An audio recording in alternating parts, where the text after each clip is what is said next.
Dalam perjanjian lama telah dinyatakan adanya suatu pemerintahan ilahi sebelum dunia ini ada, yaitu pemerintahan yang diselenggarakan oleh Allah Anak sebelum berinkarnasi menjadi manusia.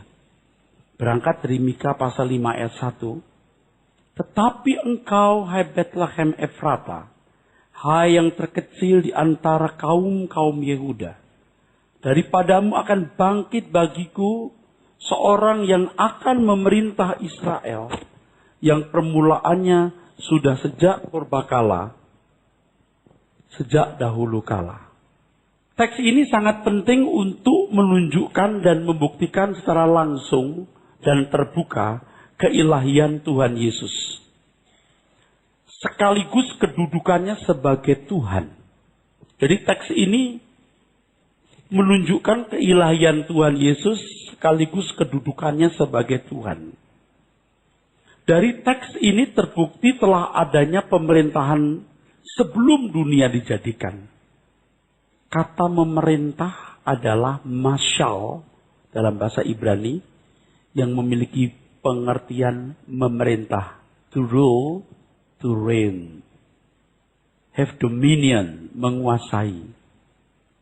Di dalam Mika 5 ayat 1 tadi ada kalimat yang permulaannya. Memang kalimat ini bisa berarti yang sudah direncanakan sejak dulu.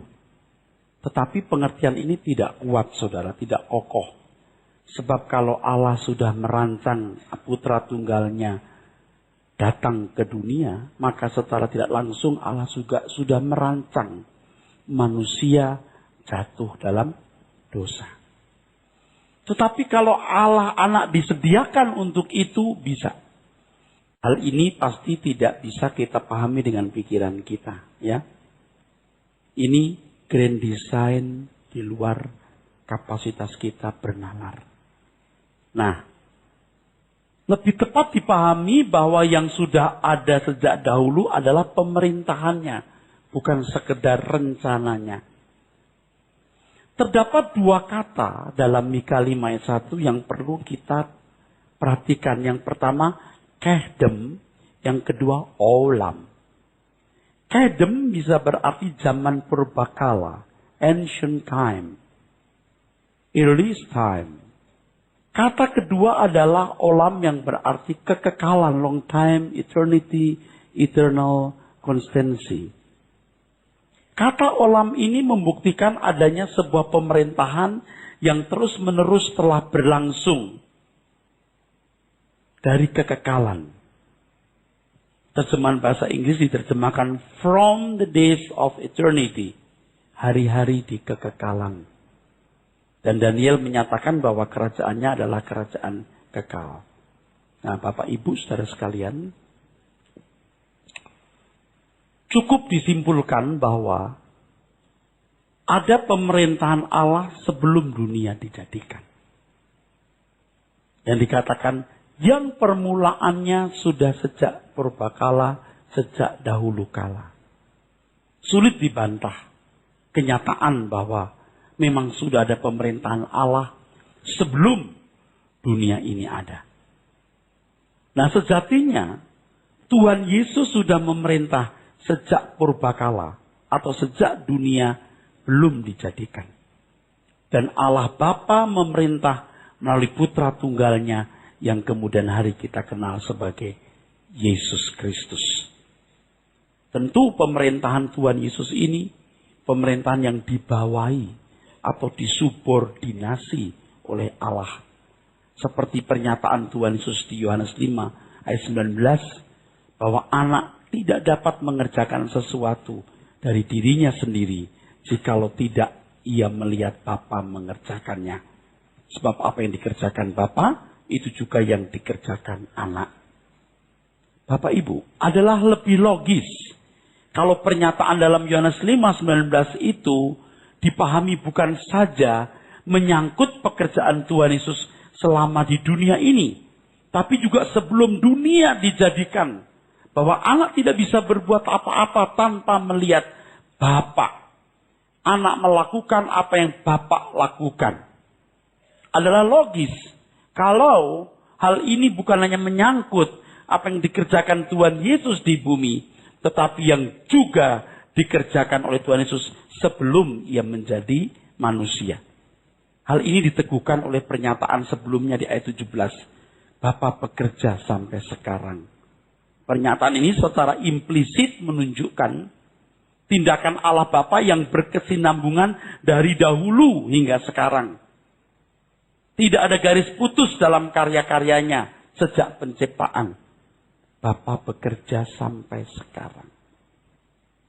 Nanti kalau kita belajar pneumatologi atau mengenai roh, maka kita akan membaca bagaimana roh Allah, cara kehadiran Allah tidak pernah berhenti, saudara. Sejak Allah menciptakan bumi ini. Itulah sebabnya dikatakan Allah yang setia, Allah yang memelihara kesetiaannya sampai selama-lamanya, dan Allah yang tidak pernah meninggalkan perbuatan tangannya. Jadi ketika Tuhan Yesus berkata bahwa anak tidak dapat mengerjakan sesuatu dari dirinya sendiri, jikalau tidak ia melihat dari Bapa, logikanya bukan hanya menyangkut kehidupan di bumi ini, tapi juga di kekekalan atau sebelum ia menjadi manusia. Tuhan Yesus juga menyatakan bahwa ia tidak dapat mengerjakan sesuatu dari dirinya sendiri jika tidak melihat Bapa mengerjakannya. Sebab apa yang dikerjakan Bapa itu juga dikerjakan oleh Dia. Hal ini tentu menyangkut juga hal penciptaan. Sebab dikatakan di dalam Yohanes 5 itu, ayat 17-19, perhatikan kata segala sesuatu. Ada kata segala sesuatu. Bahwa Bapa mengerjakan dan mengajarkan segala sesuatu. Menunjukkan kepadanya segala sesuatu yang dikerjakan Bapa. Segala sesuatu ini juga bisa bertalian dengan karya yang Bapa pernah lakukan, termasuk bersama-sama dengan Logos menciptakan langit dan bumi serta pemerintahan Bapa. Bapak Ibu Saudara sekalian, kuncinya sebenarnya harus diingat.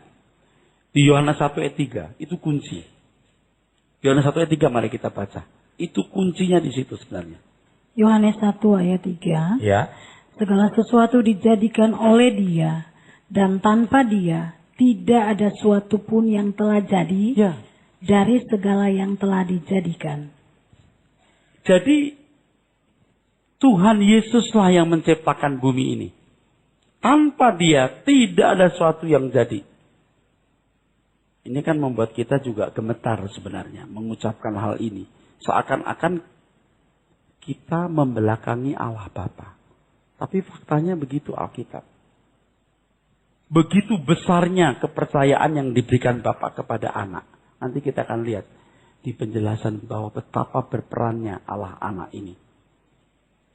Sulit dibantah bahwa pemerintahan Allah sesungguhnya sudah berlangsung sebelum dunia dijadikan. Inilah yang dikatakan oleh Tuhan Yesus di Yohanes 17 ayat 5. Bahwa sebelum dunia dijadikan, ia telah memiliki kemuliaan dari Bapa. Yohanes 17 ayat 5, mari kita baca, saudara. Yohanes 17 ayatnya yang kelima.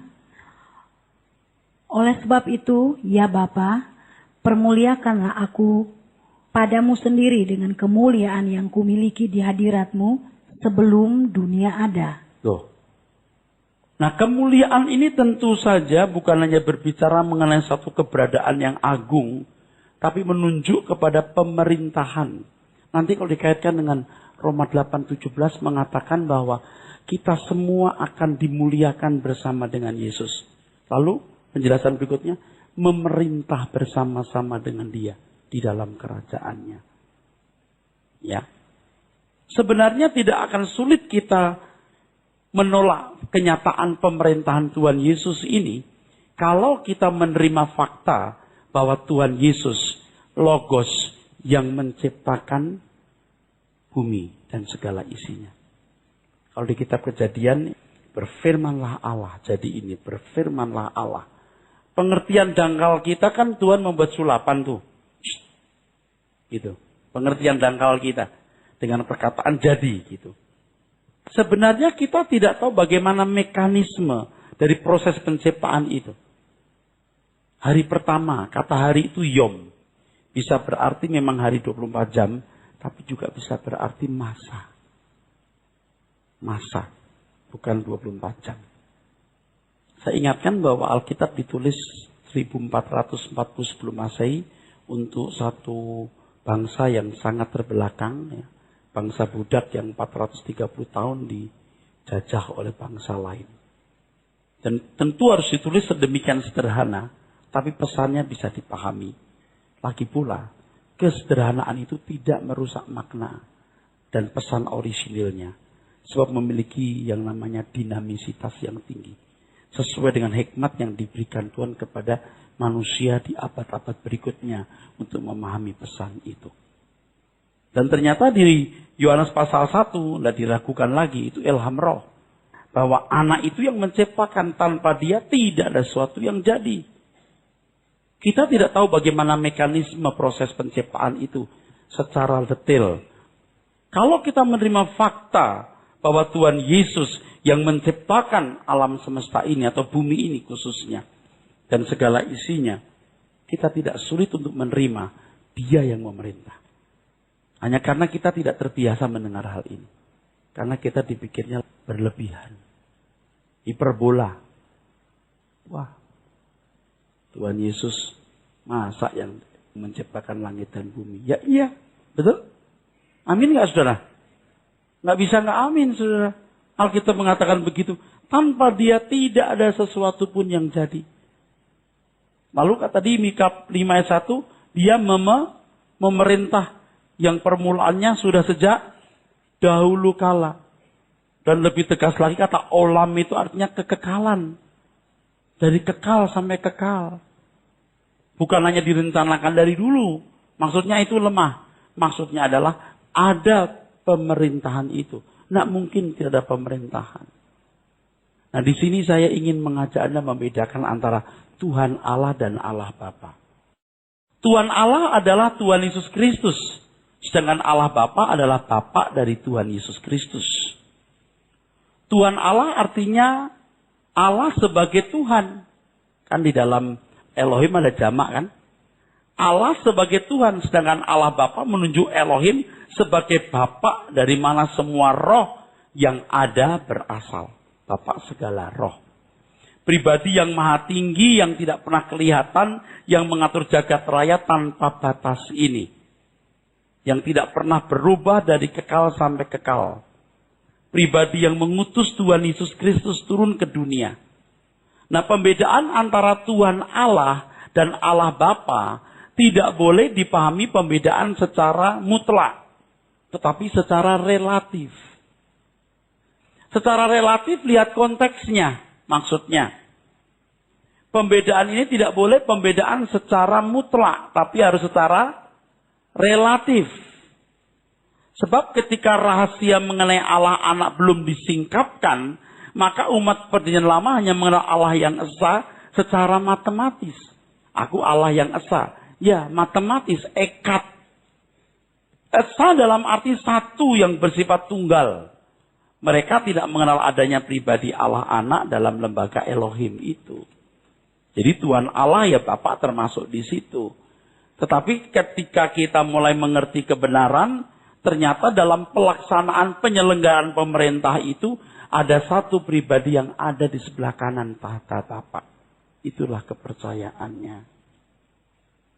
Alkitab berkata begitu.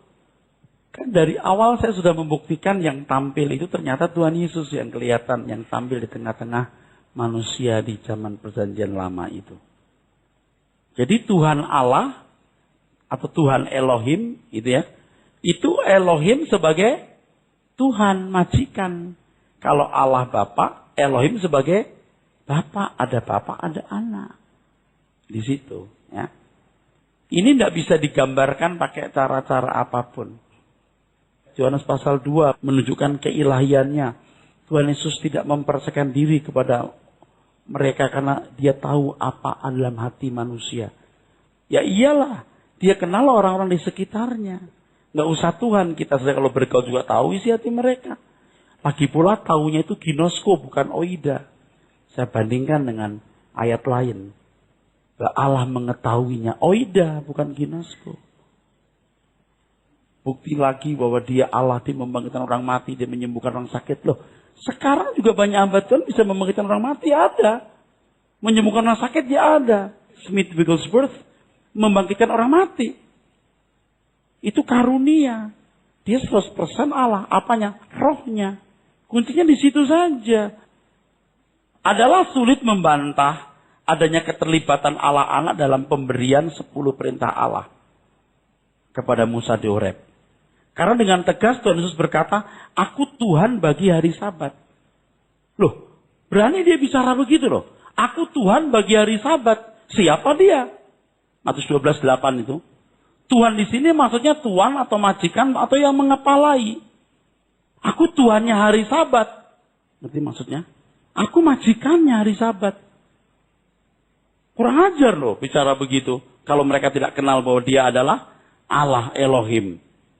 Lalu Tuhan Yesus berkata, aku memang Tuhan dan Guru.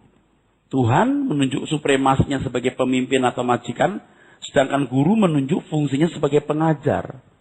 Dalam konteks Yahudi, yang diajarkan adalah Taurat yang diberikan Elohim kepada Israel di Horeb.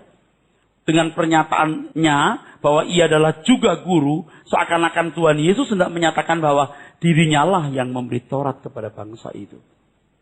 Ini juga sulit dimengerti. Tapi nggak sulit kalau kita percaya bahwa Tuhan Yesus yang menciptakan manusia dan semua yang ada.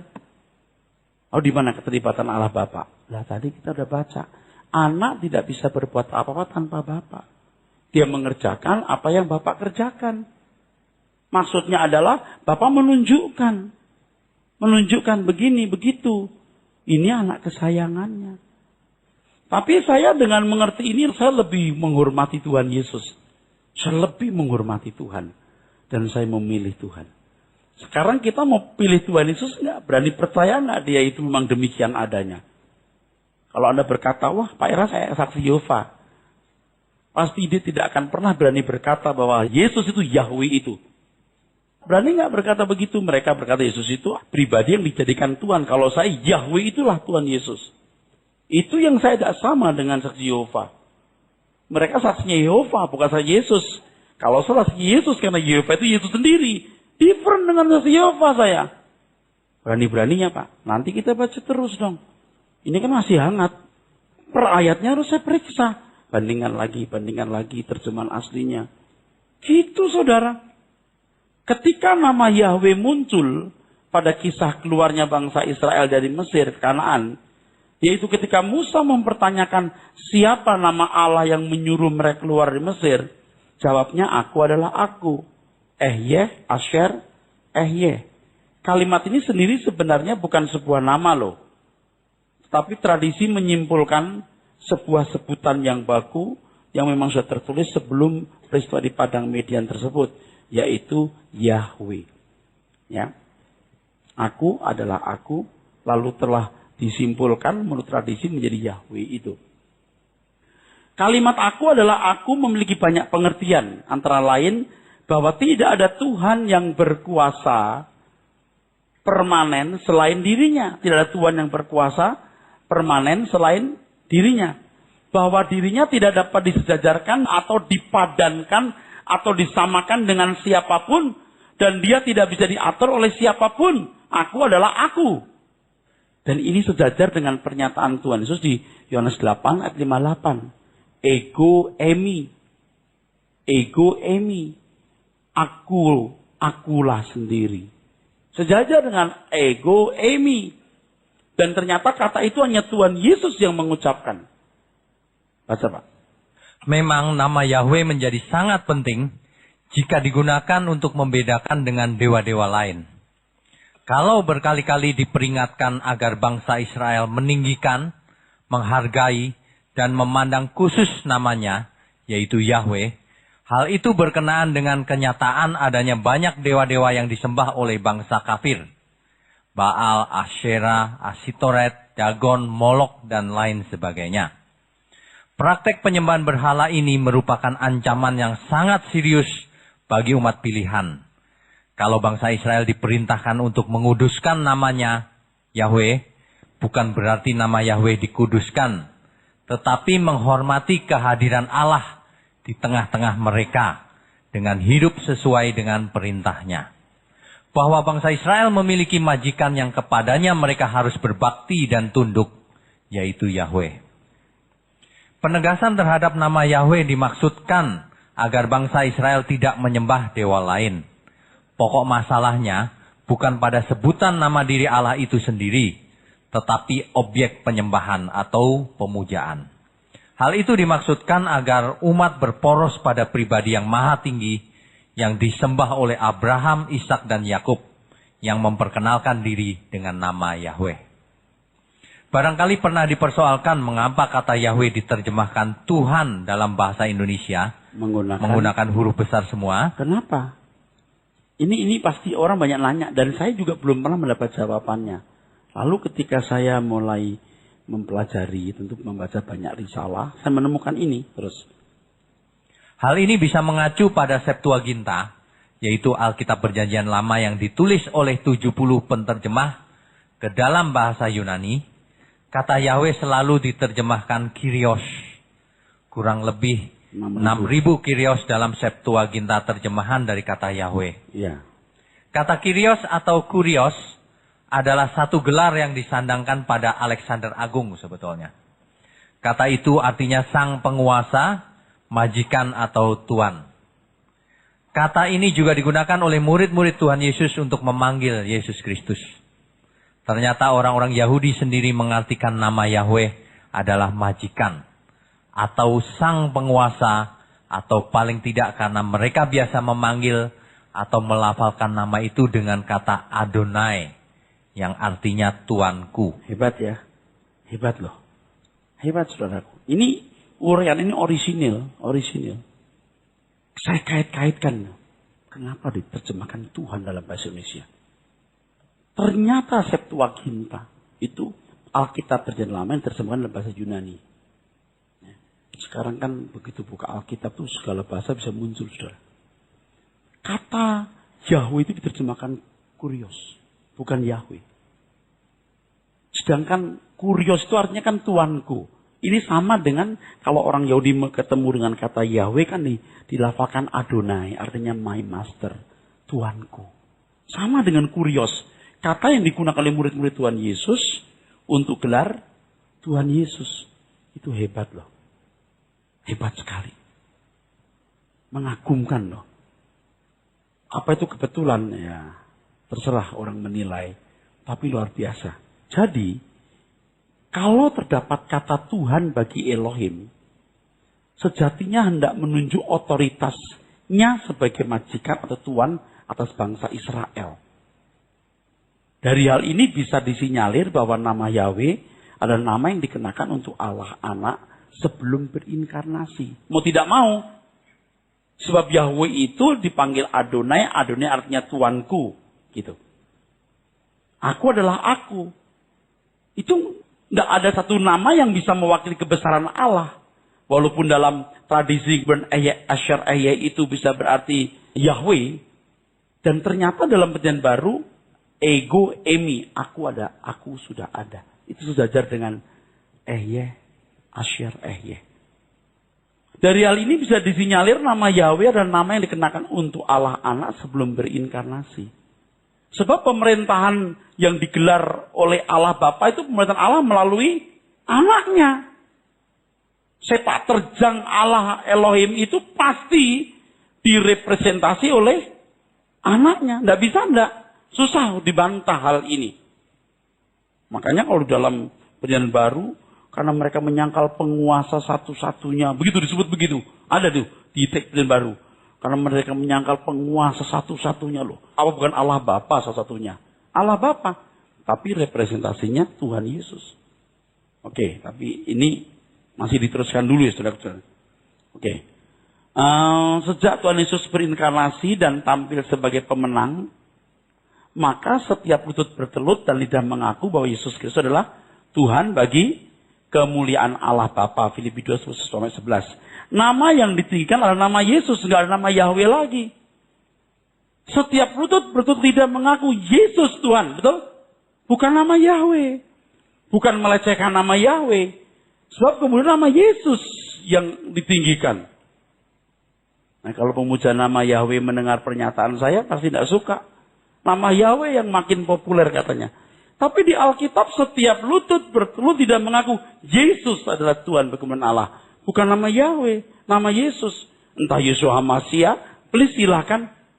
Tapi Yesus bukan Yahweh. Ini kan paradigma baru, saudaraku ya. Terus kan Pak, apakah keliru?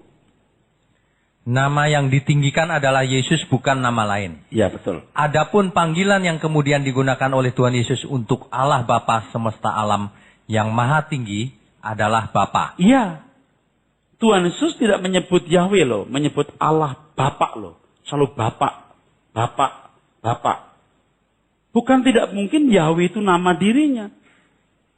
Nah, kalau di Perjanjian Lama itu milik Elohim, tidak apa-apa. Karena memang mereka belum tahu lembaga ilahi itu ada Bapa, ada anak, betul? Lembaga ilahi itu ada Bapa, ada anak. Jadi Yahweh itu ya dua-duanya, boleh, tidak salah. Tapi setelah itu Bapa. Kalau nama itu penting untuk digunakan dan sakral, Tuhan Yesus tidak mungkin tidak mengajarkan. Nggak mungkin. Dia pasti, jangan lupa yang satu ini loh, nyebut Yahweh ya, gitu. Nggak pernah ada. Bapak, Bapak, Bapak. Itu masuk akal, yang saya ngomong ini masuk akal. Coba, setiap lutut bertelut tidak mengaku Yesus adalah Tuhan. Nanti kalau kita membaca penjelasan berikutnya, semua harus bertekuk lutut di bawah kaki Tuhan Yesus. Dialah rajanya. Clear. Very clear. Oke, teruskan Pak. Apakah keliru kalau nama Yahweh diterjemahkan Tuhan huruf besar dalam bahasa Indonesia? Tentu tidak.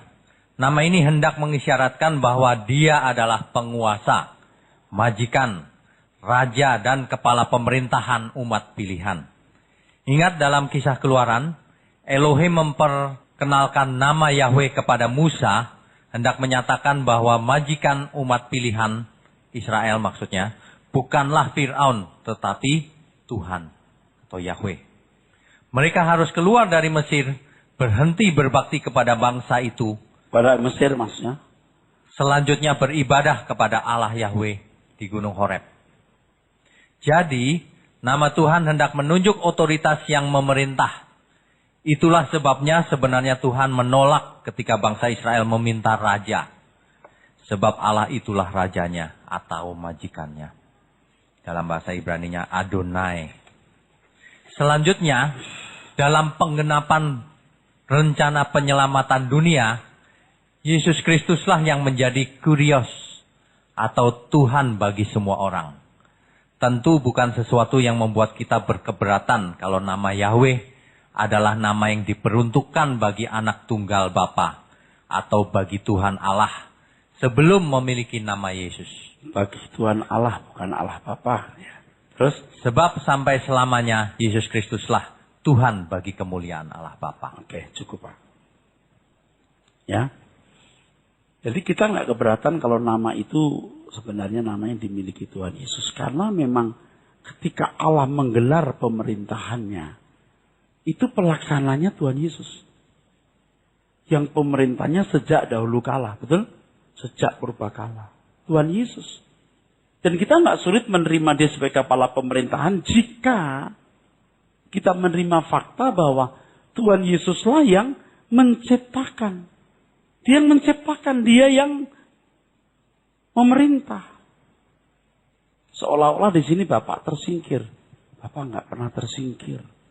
Maha agung, maha tinggi, saudaraku. Nggak pernah kelihatan tahtanya. Dia melingkupi jagat raya ini. Dan bukan tidak mungkin bahwa Lucifer itu memang mau merdeka, nggak dibawahi oleh Allah. Lalu siapa tahta yang dia ingini atau mau disejajarkan? Bukan tidak mungkin tahtanya Allah anak. Makanya menggunakan kata El Elyon bukan Elohim. El itu tunggal. Yang dihadapi itu maha tinggi itu tunggal itu. Tuhan Yesus bisa. Ini bisa. Jangan dipastikan. Tapi ini bisa. Ini tidak terlalu terlalu penting sekali gitu untuk yang masih ragu-ragu. Tapi kalau buat saya penting dan saya udah bisa ngerti atau nerima. Jadi kita tidak keberatan kalau nama Yahweh adalah nama yang diperuntukkan bagi anak tunggal Bapa. Sebagai tambahan dalam penjelasan ini bahwa nama Yahweh kalau dianalisa dari piktogramnya, berarti lihat tangannya, lihat pakunya. Behold the hand, behold the nail. Ya Pak ya. Hal ini bisa diuraikan sebagai berikut. Nama Yahweh dalam bahasa Ibrani Yahweh. Hurufnya itu apa? Yod, He, Waw, He.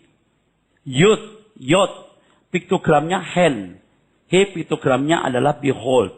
Waw, piktogramnya nail. Paku. Jadi Yahweh berarti lihatlah tangannya, lihatlah pakunya. Dari mana ini Pak? Jadi Bapak Ibu, dalam bahasa Ibrani, setiap huruf itu punya simbol, namanya piktogram. Kalau alef itu simbol ox, simbol strong, banteng, kuatan. Alef, bet, gimel, dalet, he, wo, jain, het, tet, yot, kaf, lamet, itu kan A, B, C, D, F, G, H, gitu ya. Kalau bet itu lambang rumah. Alef, bet, gimel. Gimel itu lambang unta. Ada lambang-lambangnya. Nah kalau ya YHWH, Yud, He, Waw, He. Ini tangan. Yud itu tangan. He itu behold, lihat mata. Waw piktogramnya nail, paku. Kerja. Lihatlah tangan, lihatlah pakunya. Ini nggak dikarang. Memang begitu, piktogram itu sudah ada ribuan tahun. Jadi kata Yahweh, YHWH, huruf itu punya piktogram. Dan piktogramnya itu, kalau dibaca, behold the hand, behold the nail. Lihatlah tangan, lihatlah pakunya. Jadi kalau orang ngotot soal nama Yahweh, memang itu nama dari dahulu kala Pak. Gitu. Ya, mosok Tuhan dikungkung dari dahulu kala oleh orang Yahudi. Coba kalau yang dipilih itu orang Jawa, mungkin nama Tuhan Kasiman kali. Bukan Yahweh kan gitu, ya kan? Nanti di akhir zaman, Tuhan Yesus akan menerima kemuliaan bersama-sama dengan orang percaya, yang berarti memerintah bersama di langit baru dan bumi baru. Roma 8:17. Hal itu terjadi ketika semua musuh ditaklukkan oleh Allah Bapa di bawah kakinya. Nah, Anda tanya saya, gimana cara Allah Bapa menaklukkan musuh-musuh Yesus? Satu caranya, rohnya. Roh Bapa yang dikirim di dalam diri orang percaya. Amin. Maka roh Allah, roh kudus dalam diri orang percaya. Itu Bapak akan menaklukkan. Kan bayangan kita Bapak turun bawa pentungan gitu. Enggak. Kitalah yang akan menaklukkan itu. Makanya iblis kalah oleh darah anak domba dan kesaksian orang yang tidak menyayangkan nyawa. Hanya orang yang tidak menyayangkan nyawa, yang tidak matre, yang cinta Tuhan tanpa batas, rela berani membela Tuhan tanpa batas, itu yang dipakai Roh Kudus secara maksimal untuk menciptakan corpus delicti. Dan itu iblis dikalahkan. Kalau Tuhan bikin gereja besar, orang jadi Kristen, belum. Itu belum iblis kalah. Banyak orang Kristen yang dibelenggu iblis. Itu belum membuat iblis kalah. Kalau sampai orang tidak mencintai nyawanya, itu baru iblis kalah. Dan orang-orang ini harus menyeret orang lain sampai tingkat tidak menyayangkan nyawa juga. Nah kalau pendeta masih menyayangkan nyawa, masih upahan, masih matre, konyol. Konyol. Kalau untuk kelas saya nggak boleh kelas itu. Tanpa batas. Jangankan waktu, tenaga, pikiran, duit. Nyawa saya pun saya taruh tanpa batas. Itu pun saya belum sempurna. Ya. Roma 8:17 dibaca biar kita diberkati oleh ayat yang luar biasa itu. Roma 8 ayatnya yang ke-17. Ya. Dan jika kita adalah anak, maka kita juga adalah ahli waris. Maksudnya orang-orang yang berhak menerima janji-janji Allah yang akan menerimanya bersama-sama dengan Kristus, yaitu jika kita menderita bersama-sama dengan Dia, supaya kita juga dipermuliakan bersama-sama dengan Dia. Ini Bapak Ibu dengerin saya ya. Saya nggak tahu gimana membaginya ya. Memindahkan pengertian saya ke saudara. Begini. Ketika Bapak mengutus anaknya, dia kehilangan anaknya. Benar-benar kehilangan anaknya loh. Dia jadi sama seperti kita, hidup di tengah-tengah kita loh. Tuhan Yesus harus membangun lagi nurani yang baik. Dia harus menjadi manusia sempurna seperti yang Allah Bapa kehendaki. Begitu dia lulus, mana pengikutmu? Seperti kamu ya, nanti dua-duanya kalian ku kasih hadiah. Ku kembalikan kamu ke kemuliaanmu dan orang-orang yang juga kau bawa masuk kemuliaan. Itu loh maksudnya. Guntur Yohanes yang Tuhan turunkan api dari langit. Terus dimarahin kan. Itu setan itu. Supaya Tuhan mengenakan lagi keilahiannya. Turun api. Bisa Tuhan bikin. Tapi Tuhan gak mau. Dia marahin itu. Dihardik itu. Saya baru membaca, waduh, ini muncul lagi nih pelajaran. Dari dulu saya nggak lihat ini nih. Muncul lagi nih. Betul-betul nol. Nol. Dia menghampakan diri betul-betul nol. Begitu lulus, aku beri hadiah nanti. Bersama dengan orang yang tidak menyayangkan nyawa. Jadi kalau saya lihat orang-orang Kristen hari ini, suffering saya, desperate. Saya menderita gitu, aduh. Nggak ngerti kamu. Aduh. Hidup kita singkat. Dan kita akan melihat Yahweh. Tuhan Yesus. Bertahta dalam kemuliaan. Kita kasih receh dia. Receh waktu, receh tenaga, receh uang, receh perhatian, receh perasaan kita. Bukan segenap hidup kita bagi dia. Nanti di akhir zaman kita akan dimuliakan bersama dengan Tuhan Yesus. Hal ini menunjuk pada zaman baru di mana iblis sudah tidak ada lagi. Dalam hal ini Tuhan Yesus akan tampil sebagai raja. Sedangkan orang percaya yang telah menderita bersama-sama dengan dia sebagai hulu balangnya. Wah, hebat sekali itu saudara. Wah, itu luar biasa. Luar biasa itu. Sampai jadi hulu balang Tuhan itu. Wah, luar biasa. Terus Pak, dalam Markus 16 ayat 19, tertulis bahwa ia naik ke surga dan duduk di sebelah kanan Allah. Dikatakan dalam firman Tuhan bahwa ia kembali ke tempat dari mana ia berasal. Iya, satu ayat. Maka teplok satu ayat saja. Aduh, satu ayat ini mahal bener sih. Tapi ini kalau dibahas satu persatu luar biasa. Karena dikatakan dalam firman Tuhan, ia akan kembali ke tempat dari mana ia berasal. Ya di tahta semula itu. Terus harus dicatat di sini bahwa sejak sebelum dunia dijadikan, Allah Anak adalah kepercayaan Allah Bapa. Ada di sebelah kanan Allah Bapa. Bukan hanya kali itu, sebelumnya juga di sebelah kanan. Maka dikatakan Yohanes 6:62, dia kembali ke tempat dari mana dia berasal. Nggak mungkin beda grade. Tadi kan kita baca, kembalikan kemuliaan yang kau berikan kepadaku sebelum dunia dijadikan. Betul? Same. Jadi matematiknya kalau dipakai matematik nih, duduk sebelah kanan Allah Bapa itu artinya menerima kepercayaan. Dulunya juga begitu, dikembalikan ke asalnya. Itu semua menunjuk Tuhan Yesus. Hal ini juga dapat disaksikan dalam penglihatan Daniel. Yang lanjut usia menyerahkan kekuasaan kepada anak manusia. Bapa memberikan kekuasaan kepada Tuhan Yesus Kristus. Terus. Pemerintahan ini adalah pemerintahan kekal. Ya. Inilah pemerintahan Tuhan Yesus Kristus di langit baru dan bumi yang baru nanti. Iya, saudaraku. Terus? Terkait dengan kuasa pemerintahan, setelah kebangkitannya Tuhan Yesus menyatakan bahwa segala kuasa di surga dan di bumi diserahkan kepadanya. Iya. Surga bumi habis, betul? Memang beliau yang jadi kepala pemerintahan.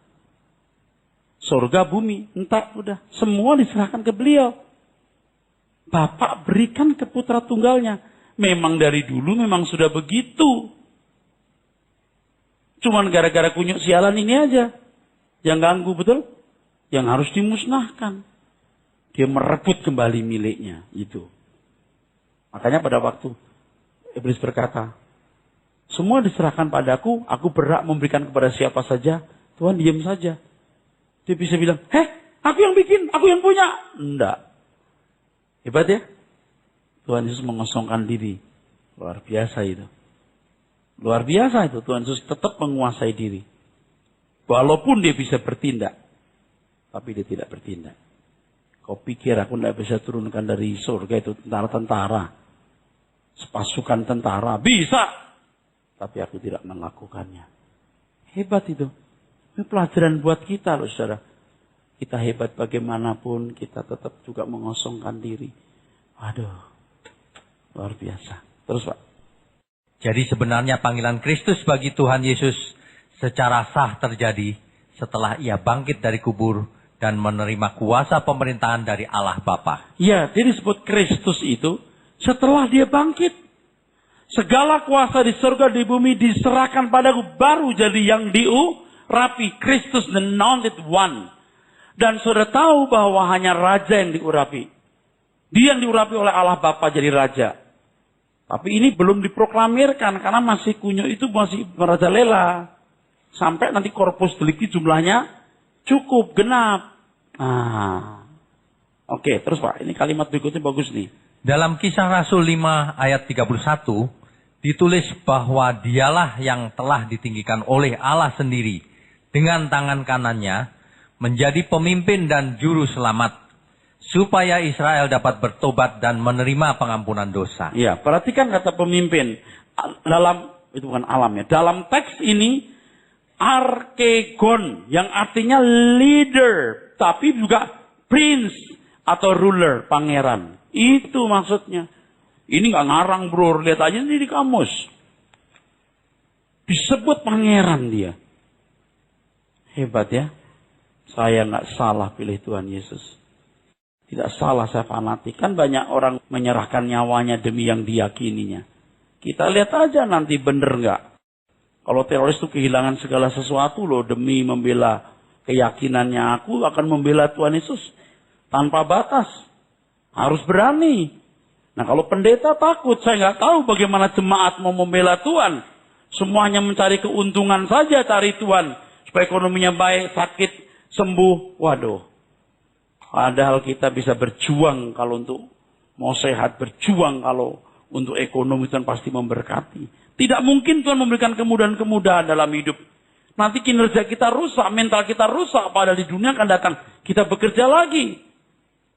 Tidak boleh malas orang, harus bekerja keras.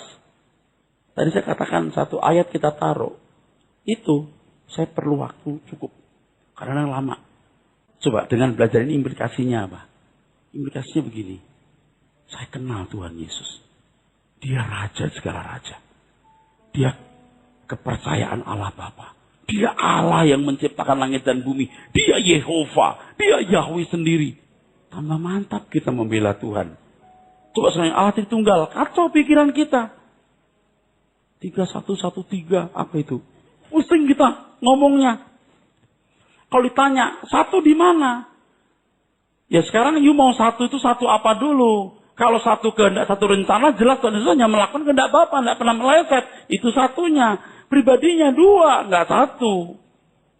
Terus satunya di mana Pak? Dalam kehendak, dalam rencana, dalam semua pelaksanaan penyelenggaraan jagat raya ini. Itu satu. Apa sih artinya Bapak anak satu lalu untuk kita? Tidak ada artinya. Tapi kalau Pak anak yang memerintah, itu ada artinya buat kita. Artinya apa? Kita tunduk kepada anak. Karena yang punya anak, punya bapak. Nggak punya anak, nggak punya bapak. Itu Injil Yohanes. Kamu lihat aku, kamu lihat bapak. Betul nggak? Duh, hebat bener. Tanpa Tuhan Yesus nggak ada yang jadi. Loh, yang ciptakan Allah Bapak Tuhan Yesus. Bapak yang ngajari. Dramatisir gini, ayo nak bikin. Saya ajarin. Gitu, ayo begini. Bisa, bukan nggak mungkin begitu. Bagaimana kita nggak menghormati Tuhan ya? Makanya kalau menyangkal Tuhan Yesus itu, waduh. Gak ada Tuhan lain yang benar. Ya. Tuhan berkati. Puji Tuhan.